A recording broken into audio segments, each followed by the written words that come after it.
Desde crianças, aprendemos que no dia 7 de setembro comemora-se a independência do Brasil. Mas afinal, o que representou na prática essa independência? Para compreendermos isso, é importante recordar o conceito de colonialismo. O Brasil, por 322 anos, foi colônia de Portugal. Haviam dois tipos de colônias: a de povoamento, como aconteceu, por exemplo, nos Estados Unidos, com parte dos ingleses deixando o seu país em busca de liberdade religiosa e também para fugir de uma grave crise econômica. Os ingleses, portanto, chegaram à América com idealismo.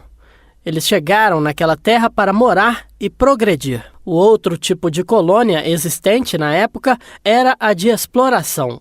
Este foi o papel do Brasil durante mais de 3 séculos para os portugueses. A busca pelas colônias se deu através da expansão marítima, do mercantilismo, no início do século XVI, com países como Itália, Portugal e Espanha, entre outros, buscando novas terras para extrair riquezas. Nos séculos XV, XVI e XVII, o mercantilismo era a principal forma de atividade econômica. Então, o comércio das especiarias, das tapeçarias, dos artigos de luxo representava a principal fonte de lucro para as nações e para as monarquias nacionais que estavam surgindo. Portugal não era diferente e nós somos fruto desse processo. Então, o colonialismo, que é uma parte da sociedade mercantil, foi de onde surgiu o nosso país, o aclamado Brasil, né? O Brasil se tornou colônia de Portugal a partir do momento em que houve a ocupação portuguesa a partir do século XVI, né? A chegada de Pedro Álvares Cabral. O Brasil se torna colônia e existem modelos de colonização. O Brasil se tornou uma colônia de exploração. Portugal tinha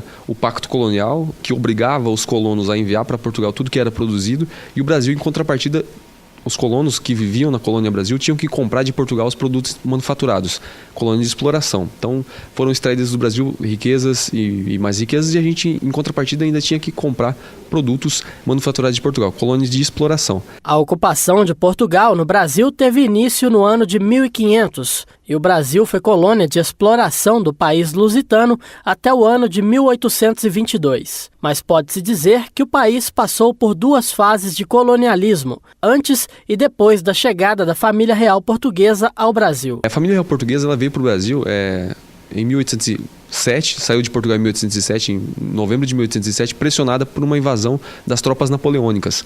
Napoleão Bonaparte havia imposto o bloqueio continental para a Inglaterra. Portugal, por ser um parceiro antigo da Inglaterra, não aceitou esse bloqueio e continuou mantendo relações comerciais com a Inglaterra. Napoleão Bonaparte, em 1807, decidiu invadir Portugal, e aí a família real portuguesa, amparada por 70 navios ingleses, veio para o Brasil com uma composição da corte de 20 mil pessoas, se instalou no Brasil e em 1808, isso em janeiro de 1808. A partir daí começa a acelerar o processo de independência do Brasil. Quando a família real portuguesa adotou o Brasil como casa, teve início o processo para que o país deixasse de ser colônia de exploração. A partir do momento em que o Brasil passa a abrigar a família real portuguesa, primeiro que muda de status. O Brasil passa a ser a sede do governo português. A corte portuguesa estava toda aqui, então era de onde partiam as decisões administrativas e assim por diante. Então o Brasil muda de condição.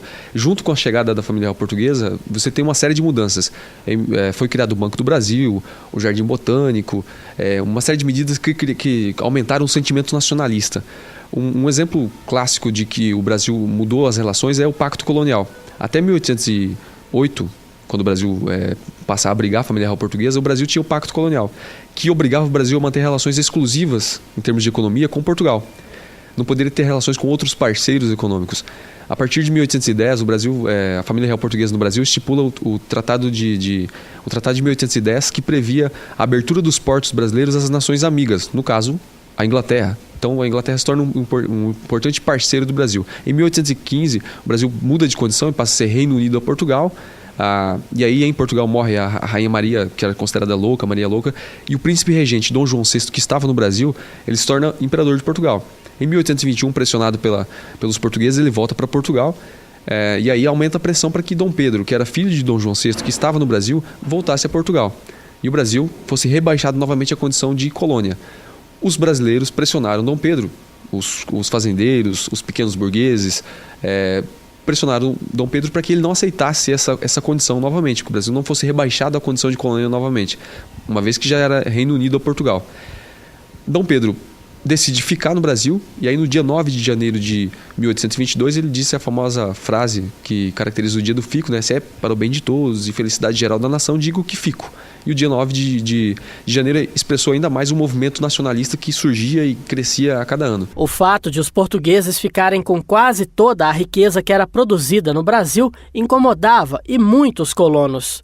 Em Minas Gerais, por exemplo, durante o ciclo do ouro, estima-se que Portugal tenha ficado com 700 toneladas deste precioso metal. O Império enfrentava muitas resistências. Como um país formado com mão de obra de escravos, ele não era atraente ao modelo econômico que se estabelecia na época. A Revolução Industrial havia ocorrido no século XVIII, na Inglaterra, e se espalhou por toda a Europa.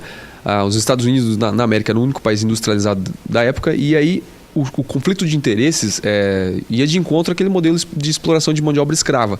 Porque escravo, naquele momento, era um empecilho para o desenvolvimento do capitalismo, que ainda engatinhava na América, porque escravo não consome, escravo não tem salário, então para o capitalismo não é conveniente ter um país escravista. No Brasil, para ser mais preciso, o movimento republicano, que defendia a instalação da República, ele já previa, dentro das suas lutas, também o fim do trabalho escravo, a abolição do trabalho escravo. Um exemplo clássico disso é a Inconfidência Mineira, onde Tiradentes, um dos principais líderes, organizadores da Inconfidência Mineira, pleiteava a instalação da República. Então, o movimento de independência do Brasil ele começa antes. A gente conhece como o herói da independência Dom Pedro I porque havia um conflito de interesses entre quem defendia a independência, mas com a instalação da República, e quem defendia o interesse de um Brasil independente, mas na forma de um império, que foi o que aconteceu inicialmente. A data de 7 de setembro é simbólica. Não se sabe ao certo a data exata em que foi proclamada a independência do Brasil. Juro promover a independência do Brasil! Independência ou morte! Também é quase certo que Dom Pedro nunca gritou a célebre frase independência ou morte às margens do rio Ipiranga. Mas, em todo o caso, essa história está imortalizada no imaginário dos brasileiros e até no hino nacional. O dia conhecido como Dia da Independência, que é o dia 7 de setembro, ele é simbólico, na verdade, né? Porque o processo é mais longo do que isso.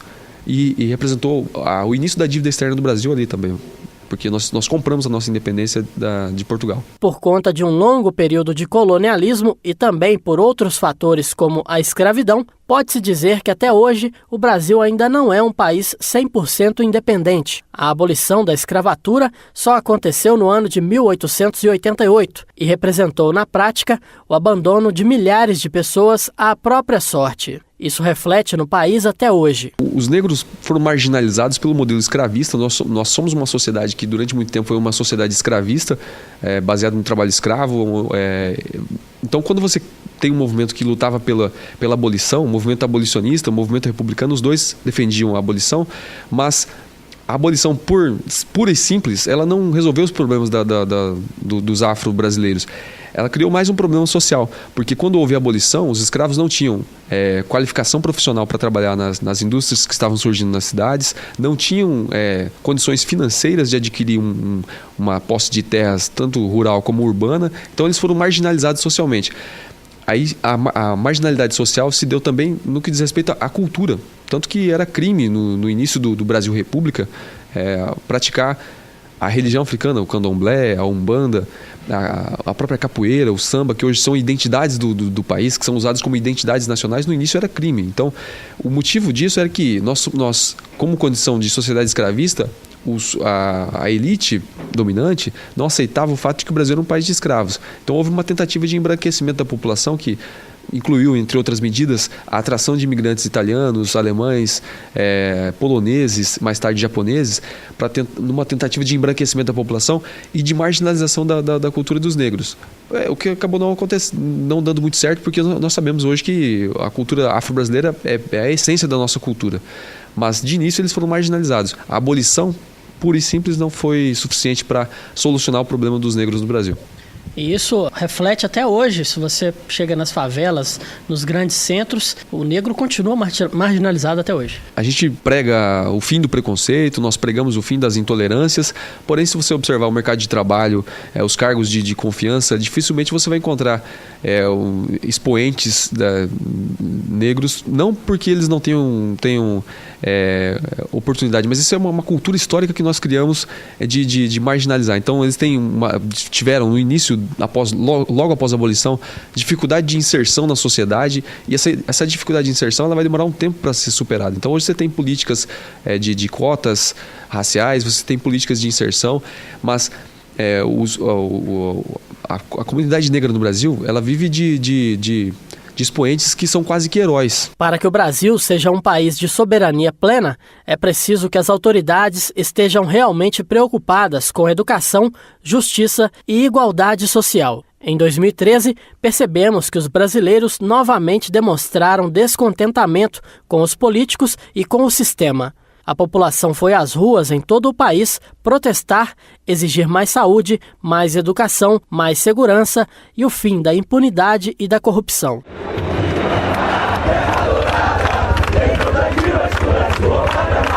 Esperamos que um dia, quem sabe muito em breve, os brasileiros deem novamente um forte e sonoro grito de independência. Tem alguém levando